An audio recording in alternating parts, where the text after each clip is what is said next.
आरव का आया नया रूप सामने। जैसे ही सूरज आरव का यह नया रूप देखता है तो वह बहुत ही ज़्यादा घबराने लगता है। लेकिन तभी ईसा वहाँ पर आती है और उसे दिलासा देते हुए कहती है कि वह रोए न और वह एक प्लान में साथ दे।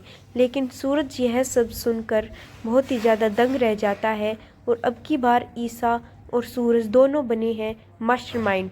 तभी ईसा कहती है कि आरव आकाश के टच में है, इसलिए वह ऐसी ऐसी बातें कर रहा है। तभी ईसा कहती है कि मेरे पास इन सब को सुलझाने के लिए एक प्लान है और वह उसे ज़रूर सुने। लेकिन सूरज मना कर देता है। सूरज के मना कर देने के बाद भी ईसा ज़बरदस्ती उसे अपने प्लान को मनवाने के लिए कन्वेंस करती है और तभी सूरज मान जाता है और उनका प्लान बनता है कि क्यों न आरव को आकाश के पास भेज दिया जाए, जिससे कि उस पे जिम्मेदारियां आएंगी। तभी सूरज कहता है कि मेरी बहन मेरे साथ रहेगी। अगले ही दिन ईसा आरव को लेकर आकाश के घर जाने के लिए तैयार हो जाती है। लेकिन सूरज अपनी बहन काव्या और खुशबू को अपने साथ ही रख लेता है और तभी दाइमा बोलती है कि तुम मेरे घर को उजाड़ने में क्यों लगी हो। लेकिन सूरज और ईसा का प्लान एक था। एक होने की वजह से सूरज कहता है कि ईसा जी को कुछ न कहें, बल्कि जो उन्हें करना है करने दें।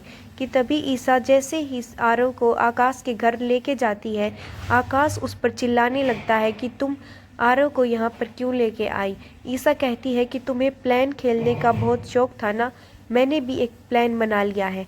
तभी आकाश उस पर चिल्लाने लगता है कि तभी आरव वहाँ पर आ जाता है। ईसा उसे चिढ़ाती हुई कहती है कि अब क्यों नहीं बोल रहे तुम, अब चिल्लाओ मेरे ऊपर, मेरे भाई के सामने, ताकि तुम्हारी असलियत उसके सामने आ जाए।